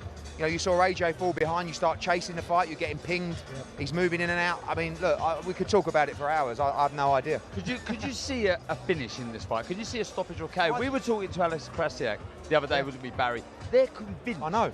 But around round 10, they're convinced that they stopped both camps. I've been around both camps in the hotel, you know, with Frank and George, and both camps truly believe they win the fight by stoppage. Honestly, I don't see it personally. You know, I know that you talk about Usyk's weak to the body. You got, like, you know, look, AJ hit him to the body. You saw one moment where he kind of turned away from a low blow, but I don't know if Fury's going to be the most prolific body puncher in the world. And he hasn't been. No, and I don't know if Usyk punches hard enough to stop Tyson Fury, unless, you know, the Ngannou knockdown. Maybe his chin's not what it was, but Fury's got a good chin. You know, I can't see Oleksandr Usyk stopping Tyson Fury, and I'm not sure I can the other way around. I think this fight goes 12 rounds. Well, Usyk pressurise you and tries to tire you out, then fatigue sets in, then he gets the stoppage. But I can't see that either, because one thing Fury does have is a good engine, you know, and he knows how to manage rounds quite well. He does, but when you look back at the Joshua fight, you know, in the second fight, you look at rounds 10, 11, 12. What he did in those rounds, Usyk, was incredible. He looked hurt in the 9th. We were all going mad, and he just came out like a train. And it's the volume of punches. I just feel that if Fury's boxing off the back foot, flicking out the jab, pot-shotting and holding, he's got to compete with the volume of Usyk in terms of the judges' scorecards, because he throws so many punches. And that's going to be a problem for Tyson Fury, and that's why he might have to switch this fight up after a few rounds. Eddie, it'd be wrong of me to get you up here without talking about your fighters, Joe Pataya, Joe Cordina. big opportunities for them. Joe to continue his dominance in retaining in his IBF belt, and obviously Opetaia trying to get that IBF belt back. You know what, actually 2 brilliant fights. Like, Kakachi's a tough fight for anybody. This delay was actually a blessing for Joe Cordina, because that turnaround to the February date was really short, and he was training in LA with Connor and the team. His weight, you know, we know that 130 is a struggle for Joe. He's been out here for 3 weeks. He's in the shape of his life, Joe. I think you'll get a blistering performance and a big statement from him. Jai Opetaia scares the absolute life out of me. I'm Darren. You know, I'd like to be his friend. I think he's got absolutely no interest in even talking to me. He just grunts. Do you know what I mean? I'm like, all right, Joe. You know, and he's looking in Maris Brady's eyes. Don't forget that a lot of people watching this won't realise fight 1 was incredible. You know, it's a fight of the year contender. Bradis broke Jai Opetaia's jaw in 2 places, and I think you'll see the difference between a 26-year-old and a 28-year-old from Opetaia tomorrow night, and also Bradis getting older, and just the difference in terms of how Jai has grown as a fighter, the belief. You know, the 2 last performances have been sensational. This is another level in Bradis. He says this is his last fight, win, lose or draw. Bradis, is that good or bad? If it gets tough, do you duck out, or do you say, I'm giving it everything as my last roll of the dice? Bradis is a tough man, by the way, and I think he'll give it everything. I think Opetaia will stop him, and I think Cordina will win by late stoppage as well. Eddie, thank you very much. Usyk Fury, 1 word. Who wins? I mean... One. Right, Tyson Fury on points. We've got to go for the Brit. Tyson Fury on points, up the Brits. That's what we're doing here. All right, make sure you stick with us on DAZN, because the first half of the year has been incredible. The second half of the year, very, very good. Hey, champ. I know why you're here. You're a born winner, the top dog. You have a proper punch on you. It only takes 1, eh? But I know you're not all about throwing haymakers. You know your bobs from your weaves, and you know DAZN's got over 150 fights every year. Over 150. Proper stat. All the action, the chaos, the comebacks, the non-stop knockouts. Big fights every week. So get those gloves back on. Together, we're boxing royalty. DAZN, undisputed.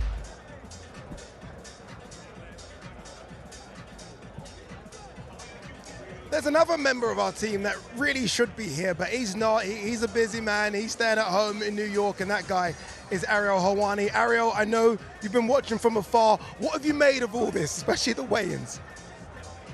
Oh my God, Ade, I miss you guys so much. I'm gutted that I'm not there. Honestly, I have major FOMO right now.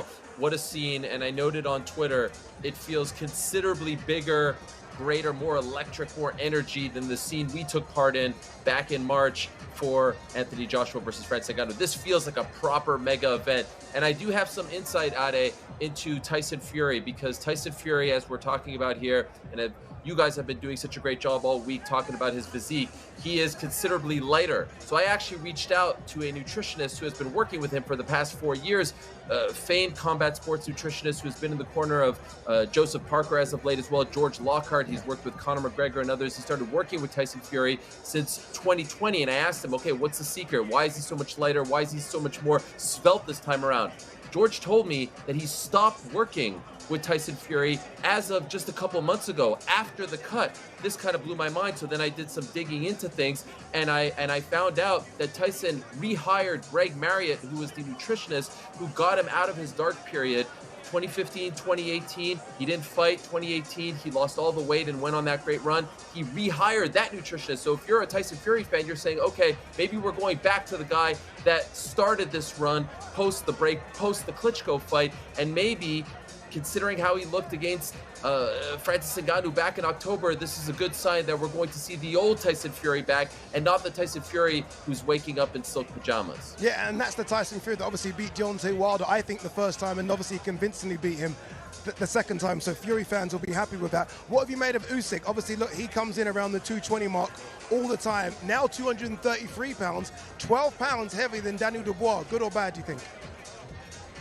A little bit surprised. I thought he should just stick to his natural weight, stick with what got you here. His speed, his movement, that's going to be, in my opinion, a factor in his favor. You know, we're talking about 10 pounds, and there's still, a large gap between the two of them. So I still factor his speed and his movement to be in his favor going into this fight. But he has been switched on. He has been focused. He has been Oleksandr Usyk all week long. I think it's interesting that all week Tyson has been, sort of not willing to engage in the trash talk and the insults, not, there to participate in all the hoopla and all that. But just moments ago, speaking to Ali, I thought that was the old Tyson coming back. That's the Tyson that we want to see, the one who's fired up, the one who's throwing the insults, the one who feels like he needs to really get under his opponent's skin. So if I'm a Tyson Fury fan, I like everything that I'm seeing out of him here. There's not much to read into Oleksandr Usyk. He is who he is. He's been the same way since we were introduced to him all those years ago. I'm always very intrigued to see how Americans react when non-Americans are in the main event. Obviously,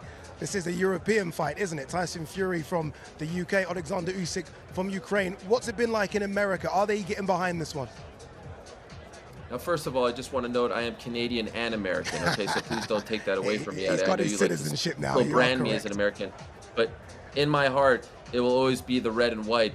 This feels like a big deal. There are billboards everywhere. Everyone's talking about it. I don't need to go through, the history, 1999, undisputed, four-belt era. You guys have done a phenomenal job of doing that. And by the way, thank you to Darren and Barry for saying how much they miss me. They've been texting me. Diva Oladipo apparently running wild all over Riyadh, but I can't do nothing about that over here. I'm stuck in New York. I have nothing to do with that, guys. I feel for you. Commiserations. I feel for you guys, and I hope that you can stick it out another 24 hours. But it's been a great scene, and everyone back here is very excited about it. It's rare that some of these fights, cross over and transcend, but this one is doing it, and you guys are doing a phenomenal job of covering it. And I wish I could be there. Really, I really do. It's actually very hard for me to watch all of this because, like I said, I have major FOMO. And for the old people out there, you in particular, Ade, FOMO is fear of missing out. Oh, I know okay. Barry and Darren Sorry. knew that, but I don't fear know all of this missing out. new lingo these young kids are using nowadays. Barry and Darren have gone Tyson Fury to get the job done. Are you a fence sitter? Are you able to give predictions? Do you give predictions? What are you going to do? You're going to swerve the questionnaire like you do big questions? What are you going to do? No, stop projecting at it. You're the one who never gives predictions. Us analysts in the game, we give predictions. And yes, I am going with Tyson Fury, the Gypsy King. I can't go against him. I love the new form. I love the new physique. I like the fact that he's turning back the clock a little bit. I was a little bit worried about the demeanor. It seemed like he was a little bit too on edge. He was talking about walking his dog on the Monday. It was almost like he wanted to escape all the pressure, escape everything that's going on in Riyadh. No more. I feel like he's locked in. I feel like we see vintage Tyson Fury. And let's be honest, in my opinion, there is way more pressure on Tyson Fury's shoulders than Oleksandr Usyk's shoulders. Usyk has done a lot up until this point. The gold medal, the cruiserweight run, and now the run at heavyweight. Tyson needs to remind people who he is, that he is the man. That performance against Francis Ngannou was awful, and it has aged really poorly considering how Francis looked against Anthony Joshua. If Tyson Fury wants to be considered the greatest heavyweight of this generation, he needs to beat Oleksandr Usyk, he needs to beat Anthony Joshua. If he doesn't beat Usyk, he maybe doesn't get to Joshua, and now there's a lot of talk about his legacy in the aftermath. Ariel, great to speak to you. I'm sad you're not here, but it's great to kind of share a couple of moments with you. Next time, Next time, make sure you turn up. Just make sure you turn up next time, okay? There's been so many fantastic pieces done in the lead up to this fight. Watch this. This is fantastic. This is Tyson Fury versus Oleksandr Usyk. A little snippet of an amazing documentary. The moment the world has been waiting for. All four belts are on the line. Fireworks. 25 years since the last undisputed champion. I understand what it's like moving up. You will never get back. I could see in his eyes that he wanted it. Oleksandr Usyk's a bad mother. Best fight they ever faced. Only person standing in front of him now is me. Then he will have battered his way through Griffin. And we can't be having that. Ring of Fire.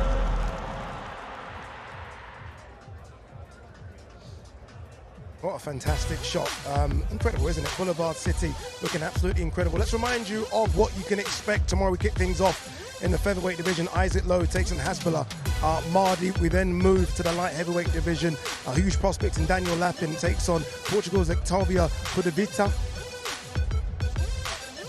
Then we go to the main card, David Nyika versus Michael Seats, two unbeaten guys in the cruiserweight division. We stick in the cruiserweight division. Former light heavyweight king Sergey Kovalev takes on the unbeaten Robin Serwin Safar. Mark Chamberlain takes on Joshua Hub for the vacant WBC Silver Lightweight Championship. Then the heavyweight, the big boys, Moses Atalma takes on Ilya Mazenchev for the vacant WBO Intercontinental Heavyweight title. And then the real big boys, Frank Sanchez versus Agit Kaviel, two unbeaten fighters fight for a final eliminator for the WBC silver title. Joe Cordina versus Anthony Kakache. A unification fight, IBF and IBO super featherweight straps up for grabs.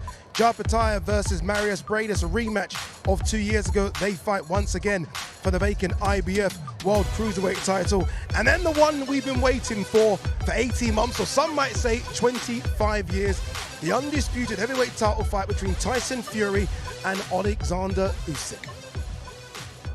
Look who has joined us after a 15-hour ordeal to get here. 15-hour flight. Chris Mannix is with us. Chris, great to have you with us in Riyadh, Saudi Arabia. What have you made of that, Chris? You've covered all the big fights, MSG, Las Vegas, London. What do you make of that weigh-in? Incredible spectacle on that stage. There's no doubt about it. And I got to say this, Usyk's a tank. Like, Oleksandr Usyk is an absolute tank. That is a man that is, 13.5 pounds heavier than what he was for his last fight. Look, I'm impressed that Tyson Fury came in, 15 or 16 pounds below what he weighed for his last fight. I think that's exactly what he had to do. But Usyk looked like a middle linebacker out there. He looked like a football player out there, an American football player, to be clear. Not a soccer player. Not a soccer player, an American football player. And look, I'm reminded, guys, of something Brian McIntyre said to me years ago. When Terrence Crawford made his move up to 147, and people were talking about Crawford against Errol Spence. One thing Bomac said was, you better get Terrence Crawford now. You better get him now before he grows into the welterweight division. That man up there in Oleksandr Usyk just grew into the heavyweight division overnight. 233, not an ounce of fat on that body. That man is a beast. We've spoke weight tactics quite a lot this week, as you can imagine, but Ariel made a very good point just then. Talking about Ariel pressure. made a good point, did you say? Yeah, a really good point with regards to pressure and the pressure being on Tyson Fury. Do you believe that's true?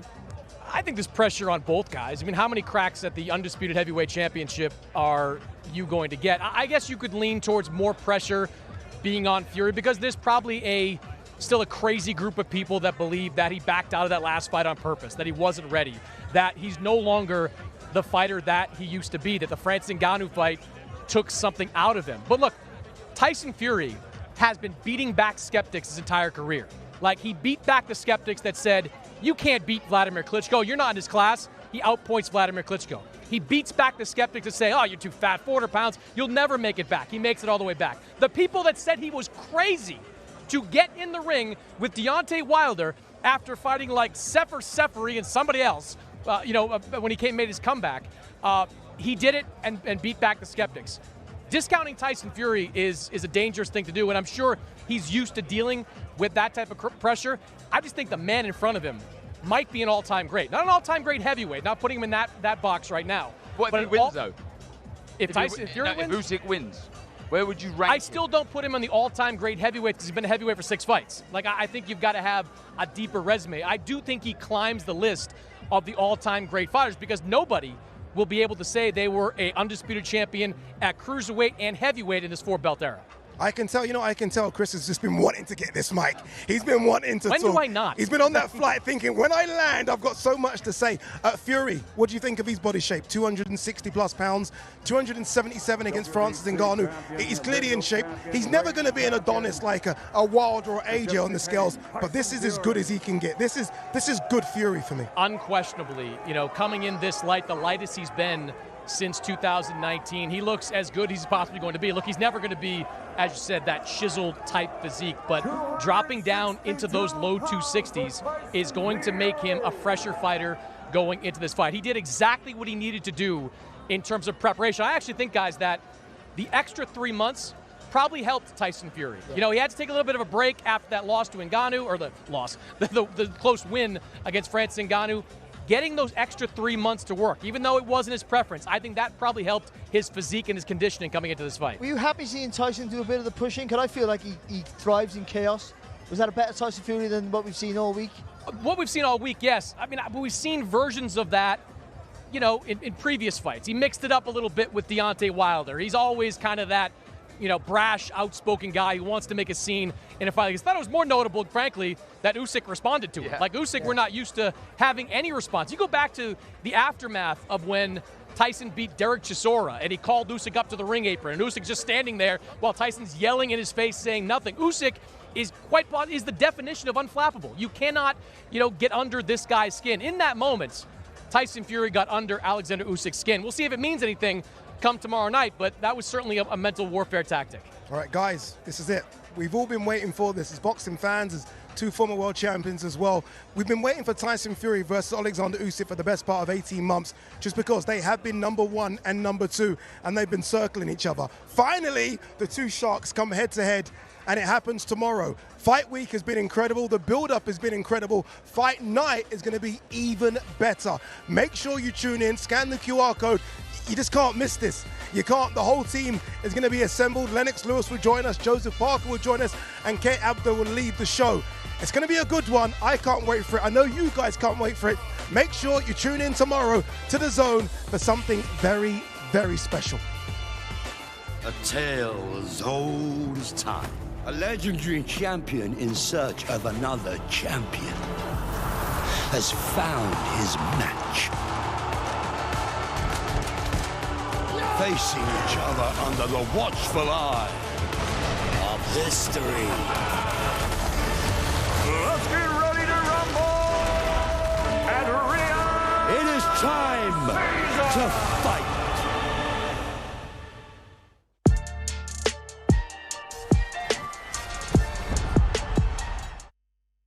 Boxing on DAZN, sponsored by William Hill.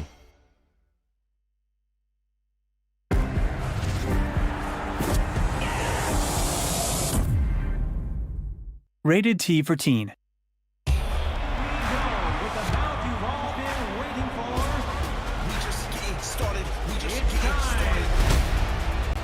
my word, what a shot! Incredible action! What an atmosphere it is!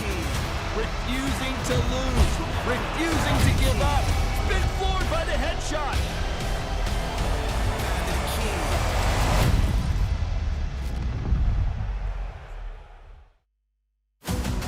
We got two suspects, Lowry and Burnett. We are being framed. You set the damn van on fire! Relax, the fire's on the outside. Now it's on the inside. What the hell are you doing? I fight crime, Mike. Y'all are some terrible fugitives. Bad Boys Ride or Die. Call 911. Aren't you the police? Exclusively in cinemas.